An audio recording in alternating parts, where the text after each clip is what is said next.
Good afternoon, good evening, whenever, wherever you're listening. Thank you so much for making me a part of your day. My name is Lee Parham. You might know me as Lego Lee or Lego Lee 329 from Facebook, Twitter, Instagram, YouTube, Patreon, you name it. I'm all over the internet, and you are listening to the Brickology podcast, the study of small plastic bricks.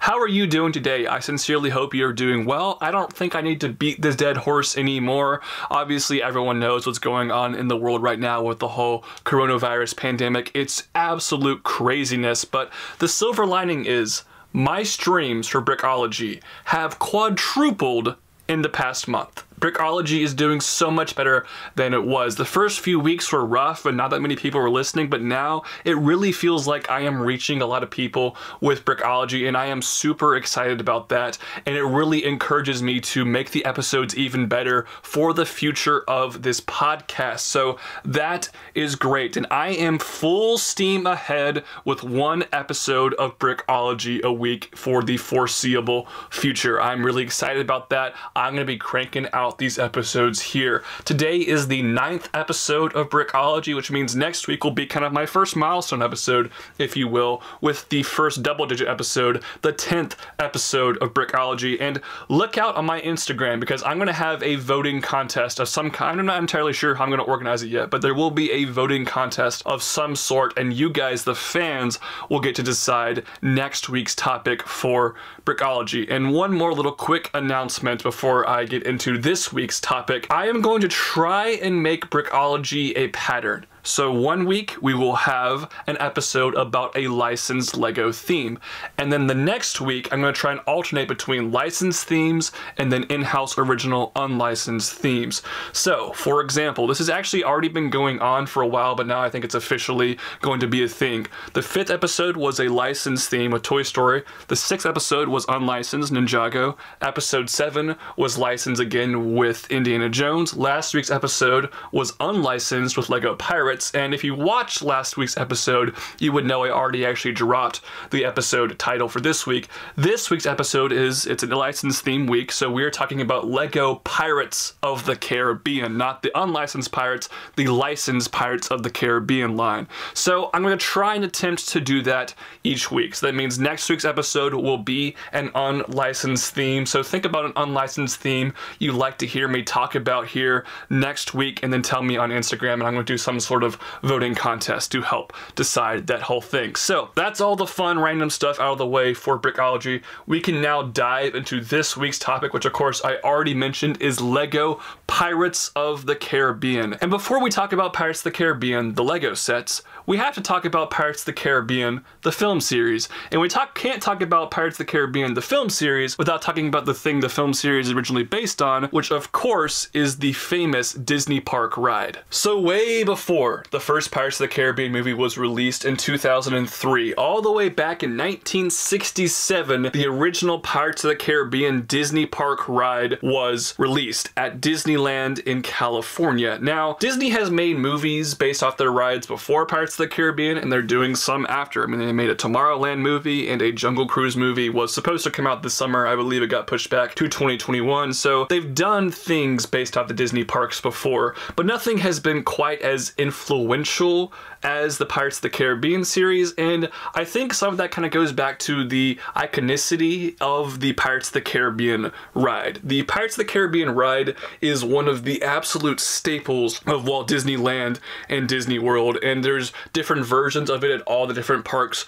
across the globe. And the first one opened up in 1967, and it's actually a fairly significant ride, and here's why. It's actually the last ride that Walt Disney himself helped design, the last ride ever that he designed. So it's kind of significant in that form. And then unfortunately, you know, he stopped designing rides and eventually passed away. So the original Pirates of the Caribbean ride opened up in 1967. The Magic Kingdom version in Orlando, Florida at Disney World opened up in 1973, which is the one that I've been on. I have not been to Disneyland in California. And there are many different versions of the ride across the world. The one at Disneyland is like 5 minutes longer than the one at Disney World. The one in Tokyo, I believe, has a crazy new section where you go underwater and see like Davy Jones and the Kraken and all that fun stuff. I mean, this ride has a lot of variations, and it's very interesting that the film series, a film series as absolutely humongous as Pirates of the Caribbean, literally was spawned from a simple theme park ride. Now, the films themselves don't have a whole lot to do with the ride besides the name. Now, the first Pirates of the Caribbean movie, The Curse of the Black Pearl, does have some kind of inspirations from the ride. The first act sequence, kind of that siege of that town, is very, directly taken from the ride. And of course, little Easter eggs like the prisoners trying to get the keys from the dog in the prison by giving him a bone, like that's from the ride. However, the majority of the rest of the plot for the Pirates of the Caribbean film, the first one, is its own original thing, its own original idea. It doesn't come from the ride. They just took the name, took a couple of random things from the ride, and then created an entire pirate world based off of that. And all of the characters in the Pirates of the Caribbean films are original characters created for the movies themselves. Now, I think it's important for this episode, before we even talk about the movies, let's just kind of hit on, I think, the 4 big major characters from the Pirates of the Caribbean series itself. And of course, I have to start with Captain Jack Sparrow, iconically played by Johnny Depp. And honestly, I don't think it's a stretch at all to say that Jack Sparrow is one of the most iconic characters in film literally ever. I mean, this is seriously like a pop culture icon of a character. And Johnny Depp's performance in that original Pirates of the Caribbean movie was so good, it literally earned him an Oscar nomination. Seriously, he got nominated for Best Actor at the Academy Awards, the Oscars, for playing Jack Sparrow. You do not see a big blockbuster tentpole movie from a major studio that comes out in the summer getting nominations for acting awards at the Oscars. So that's pretty incredible that Johnny Depp was able to get an Oscar nomination for that film, and he deserves it. I mean, that performance as Jack Sparrow is one of the greatest things ever. He's so good. He makes that character just absolutely chew up any scene he's in. So incredible. And also, little fun tidbit about Johnny Depp, the actor. Jack Sparrow was his first minifigure, and he is in the famous 3 minifigure club. He has Jack Sparrow from Pirates of the Caribbean, of course, Tonto from The Lone Ranger, and Grindelwald from the Fantastic Beasts films. So Johnny Depp is in the 3 minifigure club, which is pretty interesting. Now, some other Pirates of the Caribbean characters, we have Will Turner, played by Orlando Bloom. Orlando Bloom himself, along with the Will Turner and the Legolas minifigure, is in the 2 minifigure club, which is pretty fun. And then of course we have Elizabeth Swann, played by Keira Knightley. And then finally we have Captain Barbossa, played by Jeffrey Rush. And honestly, I don't think Barbossa gets enough love. Jeffrey Rush's performance is, I don't know if it's quite as good as Johnny Depp's. It's obviously not as iconic, but he really kills the Captain Barbossa character. And Johnny Depp gets all the hype, but I think Barbossa is almost as good, if not as good, a pirate character as Jack Sparrow. I absolutely love Jeffrey Rush as Barbossa. Now, let's talk about the first film in the Pirates of the Caribbean series, and that is Pirates of the Caribbean and the Curse of the Black Pearl. The first film actually had a subtitle, which is kind of interesting for a first film to have a subtitle right off the bat. And this movie, I don't think anybody is going to debate this with me. It's obviously the first film in the series, but it is by far the best film in the series. And in fact, this is literally one of my favorite movies of all time. I have a memory of seeing this movie in the theater, even though I think I was like 6 years old. I absolutely loved this movie as a kid growing up. I watch it fairly regularly, and I recently, during the quarantine, kind of bored during the quarantine, I made a list of my all-time favorite movies, and Pirates of the Caribbean was in the top 25 all-time for my favorite movies. I adore this film. This is a very special film to me, and I think it's a very special film to a lot of people. It's one of the most fun, awesome movies ever made. And of course, Hans Zimmer iconic theme music cannot go without being mentioned. It's one of the most iconic movie themes of the 21st century. The first Pirates of the Caribbean movie, it's amazing. It's seriously such a great film. And obviously, when you make a great film like that made over $700 million worldwide, Disney's like, wow, we need to capitalize on that. So they made some sequels. And I will say they actually didn't rush the sequels out. Sometimes you see like a sequel come out like 1 or 2 years later. They had a solid 3 years between the sequels. So the first Pirates of the Caribbean sequel, Dead Man's Chest, came out in the year 2006. And this movie, the box office shot up. It went up by about, I think, 33%, and it made over $1 billion worldwide. And I believe this is the highest grossing film in this series to date. And this movie definitely expands the Pirates of the Caribbean universe. There's new environments and new creatures, and of course the new villain, Davy Jones, played by Bill Nighy. And Davy Jones, I think, is actually a pretty sick villain. First off, the CGI animation for his face and his tentacle beard is incredible. Look it up. That CGI looks just about as good as any modern day CGI. Incredible special effects, really just so well done. And the way he plays the pipe organ with his tentacle beard, it's real weird, but it's super cool. And also, of course, this movie has the Kraken. The Kraken, which is one of the more iconic things from Pirates of the Caribbean, and the Kraken's theme music, the pipe organs by Hans Zimmer, some of the greatest movie music ever written. Seriously, so good. And of course the Flying Dutchman as well,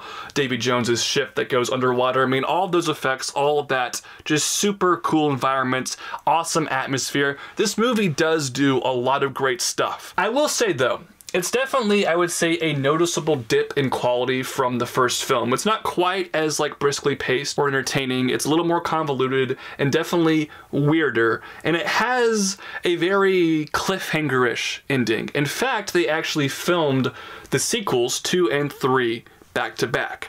So Dead Man's Chest and now moving into 2007 with At World's End were filmed back to back, which does mean that we were kind of rushed into At World's End. Instead of, you know, like taking their time to develop a better script, they made them back to back and we rushed into At World's End, which came out pretty much exactly a year after Dead Man's Chest. And while I think Dead Man's Chest is actually a very solid movie, At World's End I definitely think has a very steep drop-off for the quality of this series. Now, I remember seeing this movie in theaters back in 2007. I have a very specific memory that the roof of my theater was leaking during this movie. It was raining outside. It was the summertime. There was a nice, you know, thunderstorm shower, and it was raining, and the roof was literally leaking water during this movie. And honestly, for a Pirates of the Caribbean movie, water leaking from the roof kind of just makes sense and helps add to the atmosphere, so that wasn't that big a deal. And this movie, it picks up exactly where the last one led off. The Dead Man's Chest, I won't spoil it, but it does have a very specific cliffhanger ending, and At World's End literally picks up with that and runs with it. And I will give credit to this movie. This movie is very committed to its story. The story of this movie is absurd. It's ridiculous, and it just goes too far and gets too weird, in my opinion. But instead of, you know, Disney as a studio interfering and telling a filmmaker to not do a very specific vision, they let Gore Verbinski, the director of this movie, the writers of this film, they let them make a movie that they wanted to make clearly, and they clearly made the vision they were trying to execute, which is definitely commendable. It wasn't a great vision, it was a pretty ridiculous vision, but I do respect the vision nevertheless. The box office did have a slight dip from Dead Man's Chest. I'm sure some people saw the quality of Dead Man's Chest and were like, it wasn't quite as good. So not as many people rushed out to see this film, but it still made over $900 million worldwide. It was crazy successful, and even though it kind of wrapped up a trilogy, there was still slight setup for the next film at the end of the movie where Jack Sparrow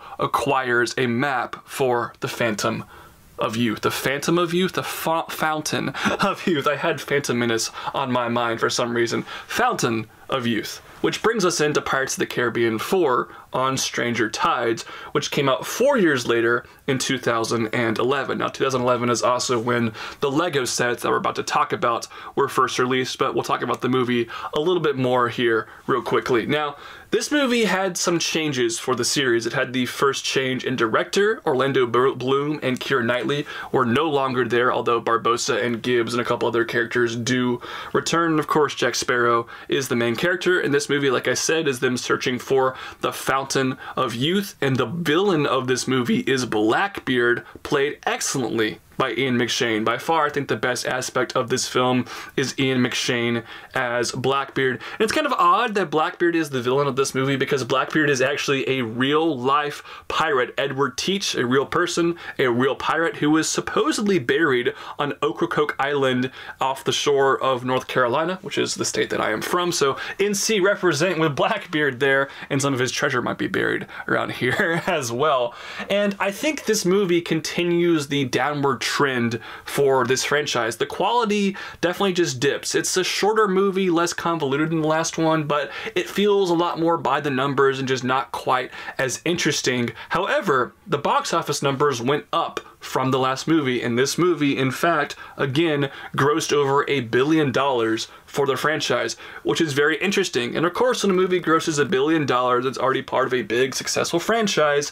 Disney's like, okay, let's make another one. But it did take a while for the next film to come out. This is the longest gap between Pirates of the Caribbean movies. In 2017, we got Pirates of the Caribbean 5, Dead Men Tell No Tales. So 6 years between those two films. This is the final film in the series for now. Not really sure what's going to happen. There's been lots of controversy with Johnny Depp and Disney reportedly firing him, but then there were some other reports that what he, supposedly did actually wasn't quite accurate, so he might get rehired again. There's a lot of convoluted stuff going around this series. I'm going to imagine that they're probably going to make some kind of Pirates of the Caribbean movie within the next 5 to 10 years. Whether it stars Johnny Depp as Jack Sparrow is to be determined, but we shall wait and see. In this movie, it kind of goes back to the roots of the original trilogy. Orlando Bloom and Keira Knightley kind of return, but they're they're not used a lot in the movie, although their son,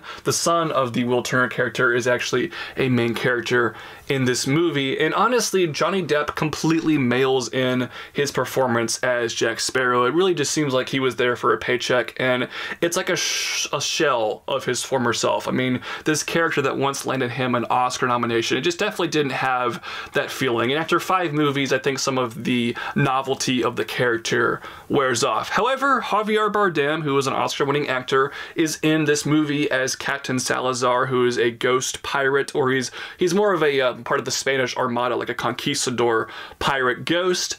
Cool villain, cool special effects, interesting story. I think the best scene in this movie is the flashback with him of how he becomes a ghost. That was a pretty cool scene in this movie, but again, a downward trend for this series. The quality just continues to dip, and oddly enough, I think you could definitely make a debate that each next installment of the Pirates of the Caribbean franchise is worse than the one that preceded it, which is kind of interesting. And this movie definitely saw a dip in box office. It still made, I believe, over $700 million worldwide, which is, nothing to scoff at, but it was definitely less money than I think Disney was hoping for. But overall, the Pirates of the Caribbean series in a nutshell. I think there is one fantastic movie. I think Dead Man's Chest is actually a really solid movie. The rest of the movies, they're entertaining and it's an interesting world, and I don't hate them. I don't mind watching them every now and then, but they're definitely not as good. But overall, this series grossed over $4.5 billion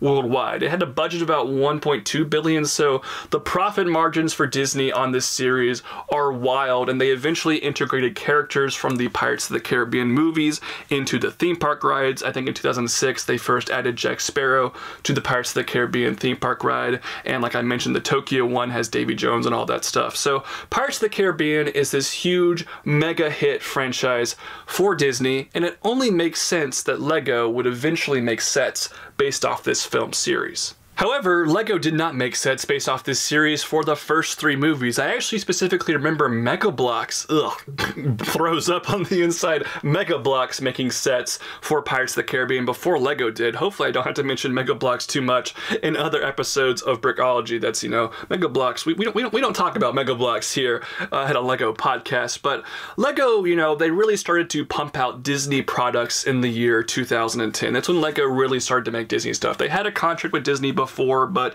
2010 is really like the first big year for Lego Disney. And I've actually already talked about in some episodes of Brickology, in the Toy Story episode, Toy Story is like the first big Lego Disney property, and then the first big-ish Disney movie for Lego to make sets based off of was the Prince of Persia film from 2010. And you know what? No one really cares about Prince of Persia, But Pirates of the Caribbean 4 was coming out the next year, and I'm sure this is kind of just a precursor for LEGO to ultimately make the Pirates of the Caribbean 4 sets. That was something LEGO was really wanting to make, not Prince of Persia. So Pirates of the Caribbean sets coming out from this Disney license is definitely just like a natural progression for LEGO and Disney's partnership. So in 2011, we got our first ever wave of Pirates of the Caribbean sets.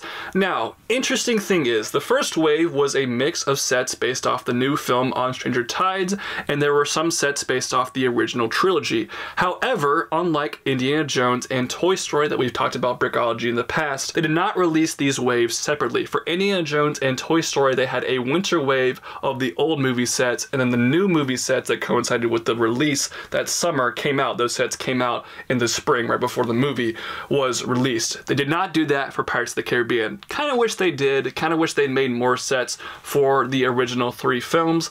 They didn't, but we still did get a few sets based off that original trilogy of Pirates of the Caribbean. And let's talk about them here. The first set we can talk about, the smallest set from the original trilogy, the $20 set, was the Isla de Muerta, the Island of the Dead, which kind of fits in the Skull Island theme that we mentioned in last week's pirate episode. And this is the only set ever that was specifically based off the Curse of the Black Pearl, the first Pirates of the Caribbean movie, which just gives me a sad face because I love that movie and I wish we got, you know, more scenes from that film represented in LEGO. And there's definitely some iconic scenes they could have made, but alas, they didn't. However, this was still a great $20 set. It had 157 pieces, 4 minifigures, tons of gold bar pieces, and a cool transformation feature where you could put the normal human version of Captain Barbossa and spin him around and he turned into the skeleton version of the character, which is super cool and obviously an iconic thing from that film. And Jack Sparrow also had an exclusive double-sided face with a skeleton face as well, and this set was the only set to ever include the Elizabeth Swann minifigure, Keira Knightley's character. So all around a really good small $20 play set. For $30 from Dead Man's Chest, which Dead Man's Chest actually got 3 Pirates of the Caribbean sets, we had the Cannibal Escape. I never got this set. It's the only original trilogy Pirates of the Caribbean set I never got. I have no idea why I didn't get it because it wasn't a horribly expensive set or anything, and it's actually a pretty cool set. It's kind of reminiscent of the LEGO Pirates Islander sub-theme that we talked about last week's episode of Pirates, and it includes cannibals. Very dark. You know, I've mentioned on Brickology a lot that LEGO doesn't like dark things. They don't like war. They don't like violence. Cannibals eat people. Cannibals literally eat their own kind. They cook people and they eat them. So I think it's very interesting that a LEGO set was literally called the Cannibal Escape. It could have been called like the Island Escape and we'd all know it was the cannibals from the movie, but LEGO literally is like, hey, we got cannibals in our toy here made for ages 7 to 12. I think it's kind of funny that they actually made a cannibal-based set. Now, in the movie, the whole cannibal sequence is very tongue-in-cheek and kind of silly. So maybe LEGO saw it as like, they don't really take the cannibals super seriously in the film, so we don't really, you know, have to hold back on making this cannibal-based set. It was a cool set. It had a nice play feature with like a hanging cage made of bones that Will Turner and Jack Sparrow are trapped in. It came with Jack, Will Turner, which was the cheapest way to ever get the Will Turner minifigure, and it also came with, of course, the exclusive cannibal minifigures. Now for $40, also based off Dead Man's Chest, we had The Mill. Now this I think is one of the more iconic action scenes from Dead Man's Chest. It is the scene where the mill wheel detaches from the structure and it's rolling around and they have a duel on the moving wheel. It's a great action set piece in the movie with some iconic music, and this set was a really good representation of that particular scene. It's the only set ever to include an Admiral Norrington minifigure, which is super cool. Also came with the aforementioned Jack and Will Turner. It also had an exclusive Hadras, who was one of Davy Jones's crew members, and he had a like conch shell head. Looked very creepy, very cool piece, and it had an absolutely fabulous play feature that you could literally have the wheel of the mill come off and roll around. Great play feature, really accurate depiction of this scene from the movie. Great all-around $40 set, and one of my personal favorite Pirates of the Caribbean sets that I ever got. And then the biggest set based off the original trilogy of Pirates of the Caribbean films, which technically wasn't part of the first wave. This set actually came out in October of 2011, as opposed to, I think, April, which is when the other sets came out. This set, of course, is the Black Pearl, the $100 Black Pearl set. And this set means a lot to me.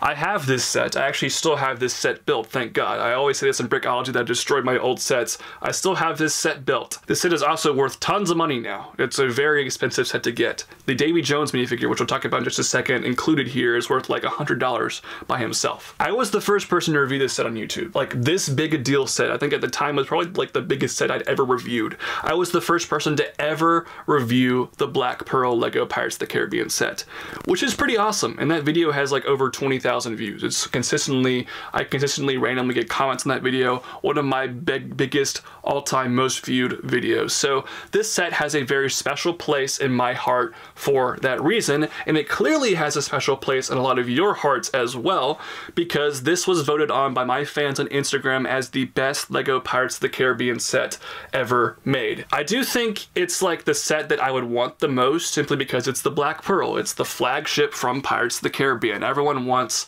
the Black Pearl. However, the design of it is not incredible. It's a fairly simple design. It's not super big, especially compared to some other ships they've made from Pirates of the Caribbean. And the sails, they're just black, but they're completely opaque and they don't have any tears. And the Black Pearl's sails in the movie has tons of tears. And I really wish LEGO had figured out a creative way to incorporate those tears with this set, but unfortunately they weren't able to do so. But it was still a very cool set. And it also included the exclusive Davy Jones minifigure that had awesome pieces with his crab claw hand and his tentacle beard. That was a great figure. We also got Bootstrap Bill Turner, Will Turner's father, another awesome exclusive character, and then Macus, who is the hammerhead shark man, who just had an awesome looking piece. So I completely understand why this set was voted on as the best Pirates of the Caribbean set. I think there are a couple sets with slightly better designs than this one, but it is a very cool set. It's a very important set, and it means a lot to me personally. So those are all the Dead Man's Chest sets. Now we can talk about the At World's End sets. Here we got for At World's End we got nothing. Literally, there are no sets LEGO has ever made based off At World's End. There just aren't. I mean, I guess you could technically debate that the Black Pearl counts as an At World's End set because all that stuff appears in At World's End, but for the most part, they didn't make any. It's pretty stupid. They didn't make any sets based off At World's End. They could have easily made the Chinese ships they, sail to at World's End. Those are very cool ships, and I would have loved to have seen that in LEGO form. But really the thing I would want the most, which is also in Dead Man's Chest, is they never made a set based off the Flying Dutchman, Davy Jones's ship from the movie that goes underwater. Such a cool ship design. They never made a Flying Dutchman set, which is so sad. That's really sad to me. And considering the other ships they've made, and one in particular that we'll talk about here towards the end of this episode, I really think they could have made a dope Flying Dutchman set, and I'm very disappointed that we have never gotten that. Hopefully LEGO realizes the error of their ways and they just commit to making like a $250 direct-to-consumer Flying Dutchman set at some point down the line. But as it stands right now, no Flying Dutchman set, which is a humongous missed opportunity. Now, we can talk about the Pirates of the Caribbean LEGO sets based off On Stranger Tides, the 4th film in the series. Now, this film got in total 5 boxed LEGO sets, the most of any Pirates of the Caribbean movie. And of course, this was the film that, kind of sparked the Pirates of the Caribbean line, so that does make sense. The first set for $12 was the Captain's Cabin. This was the cheapest boxed Pirates of the Caribbean set ever. Cheapest way to ever get Jack Sparrow. Came with 2 zombie pirates, which were kind of weird characters in the movie, but decent figures, and it had a lot of very cool pieces. It had a nice printed globe and nice printed ships in a bottle. Besides that, the builds were pretty underwhelming and not super exciting, and you could get most of this stuff in the Queen Anne's Revenge set that we'll talk about here in just a minute, but it was still a nice little small set for the line. For $20 from this line, we got the Fountain of Youth. Spoiler alert, they actually ended up finding the Fountain of Youth in the movie. And this set had some great figures. It was the cheapest way to get Blackbeard because the only other came in the $120 Queen Anne's Revenge. So that was awesome. It had an exclusive Barbossa figure. You also had Jack Sparrow and a very nice printed map piece to find the Fountain of Youth. The builds of this set are awful. They are so ugly. They are horribly blocky. They are complete facades, and you get a waterfall that is made with these weird like vinyl pieces for some reason. Not a good build. This I think is easily the worst builds we ever got from a LEGO Pirates of the Caribbean set. It's a cool set and it's a cool scene, but I think the builds are very underwhelming, and it was also not a very good deal. Only 128 pieces for 20 bucks. Not a great one there. For $50, we got the London Escape, which one person actually said on my Instagram this was their favorite Pirates of the Caribbean set ever, so more power to you for liking this set. In my opinion, this is probably the most forgettable Pirates of the Caribbean set. Like, I kind of forgot this set existed, and I literally own this set, so kind of an odd one. It came with like a small pub-type build and 2 carriages. One carriage had a pretty neat little play feature where you could actually make it kind of catch on fire, and it had red coat British soldiers like the ones we see in the normal LEGO Pirate sets. No interesting minifigures, not a very memorable scene from the movie. Just really not a great set. It wasn't a bad deal or anything, and it definitely goes with other things, and it's different from other LEGO Pirate stuff because it's like, you know, a British London old style town build. But for the most part, definitely one of the more forgettable Pirates of the Caribbean sets ever made. Now for $80 from this line, we got White Cap Bay, which was the first set from the LEGO Pirates of the Caribbean wave that I like saved up my money to get. This was an $80 set with about 800 pieces, and it was a lighthouse build. Now, I have always had this weird fascination with lighthouses. I love lighthouses. I used to collect little lighthouse models back in the day, and like I said, I live in North Carolina, and the coast of North Carolina is known for their lighthouses, so I love lighthouses. And when this set came out, it was like one of the first like really cool looking LEGO lighthouse sets, and I was like, that's an awesome set. I need to get that set. So I saved up my money in 2011. I was like in 8th grade, and I bought this set day one, and I believe I was one of the first people to review it on YouTube as well. Such a fantastic set. Really great design. I mean, seriously, it holds up well today. Lots of awesome details for kind of the castle lighthouse feel. Really cool play feature as well because it came with a light brick, and the light brick had a magnifying glass in front of it, which helped kind of project the light even further. That was super, super cool. It also had a nice blowing up play feature that blew up the whole thing, but it was still fairly easy to reassemble. Awesome, awesome set. And it was the first set to introduce the brand new mermaid leg piece that they're still using today, that used on the Ariel minifigure from Disney and some other things. All around great set. That's one of my personal favorite Pirates of the Caribbean sets LEGO has ever made. And then of course the flagship set of the original Pirates of the Caribbean wave, literal flagship set of this wave, was the $120 Queen Anne's Revenge. Now, Queen Anne's Revenge, like Blackbeard, it's Blackbeard's ship. It's actually a real ship in real life. It probably wasn't quite like the design in Pirates of the Caribbean because this ship was covered in red sails, skeletons, and had like flamethrowers, which is probably not super realistic in real life, but it is a real ship. It's a very nice ship, very intimidating, over 1,100 pieces. Seriously, a great set. It came with Blackbeard, Jack Sparrow, the only set that came with Penelope Cruz's character from that film, Angelica. And a fun little thing is Penelope Cruz, the actress, is married to Javier Bardem, who plays Salazar, who we'll talk about in the next Pirates of the Caribbean set. So kind of a weird little fun tidbit between actors in the Pirates of the Caribbean universe. And this set here, I want this set. I wish I got this set. I didn't have enough money to get it back in the day. I really wish I did because kind of like the Black Pearl, the price of this set has absolutely skyrocketed. This thing is worth hundreds and hundreds of dollars these days, which is very unfortunate. I really wish I could get my hands on this. And one final thing. For the Pirates of the Caribbean video game, they had a Polybag promo tie-in, which was a voodoo doll Jack Sparrow minifigure. Kind of random. I didn't even really know this existed until I started doing research for this week's episode of Brickology. Weird random minifigure. We're not going to talk about that anymore. Now, Pirates of the Caribbean had this pretty decent little run here in 2011, and nothing else. They didn't make any more sets for it. It was just done. I thought Pirates of the Caribbean was never going to come back until we get this 5th Pirates of the Caribbean movie 6 years later in 2017. But LEGO went a bit of a different route with the sets for the Dead Men Tell No Tales film. Instead of using their budget to make a full line for Dead Men Tell No Tales, they actually just made one direct-to-consumer set and 2 brickheads. We'll talk about the brickheads here real quick. Technically, it's not really considered part of the Pirates of the Caribbean line. It's more considered part of the brickheads line, but it's still Pirates of the Caribbean stuff, so I'll mention them nevertheless. The 2 brickheads, of course, were Jack Sparrow and Captain Salazar.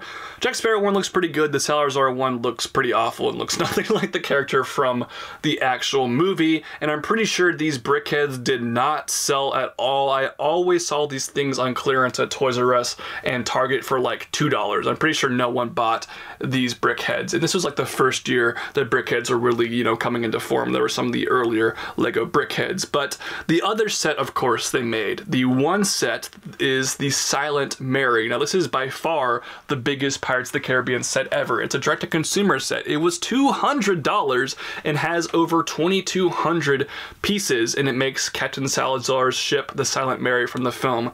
This is an awesome set. I have this set on display in my room back home. It's a beautiful design, so much detail. It really looks good, and it's freaking huge. This thing is massive. Great set that came with ghost sharks. It came with all exclusive minifigures, including Salazar, Will Turner's son, an updated version of Jack Sparrow, and it had a really cool play feature because, like, in the movie, this ship like folds up and eats other ships, and you could kind of recreate that with some joints in the middle of this boat, and you also had like a sail that could fall over because it's like a rotting ghost ship. Awesome set. Awesome set. I love this set, and honestly, I do think it's cool that they decided just to make one big set rather than making a whole wave for people to collect, because that would have been a lot of work. But just getting this one cool set that's, you know, way more detailed than a normal set might be, I think was actually a pretty cool decision. However, this set really makes me believe that we could have gotten a $200+ Flying Dutchman set with a similar level of detail and minifigures and accessories included. So it's kind of disappointing to me that they made this big Silent Mary, and they also made the Black Pearl and Queen Anne's Revenge, so like 3 of the more important ships in the Pirates of the Caribbean franchise, yet we never got the Flying Dutchman that I think is probably the most iconic ship from this franchise besides the Black Pearl. So that is definitely a bit of a letdown, but doesn't take anything away from how cool the Silent Mary set actually is. So that's all. Those are all the LEGO Pirates of the Caribbean sets. There's not too many over time. According to Brickset, there's only 15, and some of them are random polybags and promotions. So all around, they really did not make too many Pirates of the Caribbean sets. I wish they made more, but alas, here we are. It's still a really great theme. I think they're some of the best pirate sets LEGO has ever made, some awesome pirate ships, and I think any LEGO pirate fan or just LEGO movie fan will love these sets. They have great designs, great figures, and are super unique, and I would love to see them kind of come back with more modern designs, and of course, you know, make up for the missed opportunities that LEGO has had over the years of trying to make a Flying Dutchman set. That's just what I really want. Hashtag LEGO make a Flying Dutchman. Let's get that hashtag going, guys. So thank you so much for listening to this week's episode of Brickology. What are your thoughts on the LEGO Pirates of the Caribbean sets? Tell me in the comment section if you're listening on YouTube, or just shoot me a DM or something on Instagram. Thank you guys so much for listening. Next week's episode, there will be a voting contest up on my Instagram, and while you're at it, please follow me on Instagram. Consider supporting my account on Patreon, subscribe to my YouTube channel, follow me on Twitter, and like my Facebook page. This has been Lee Parham from Brickology, LEGO Lee 329, signing off. Peace out, guys. I'll see you guys later. Bye-bye.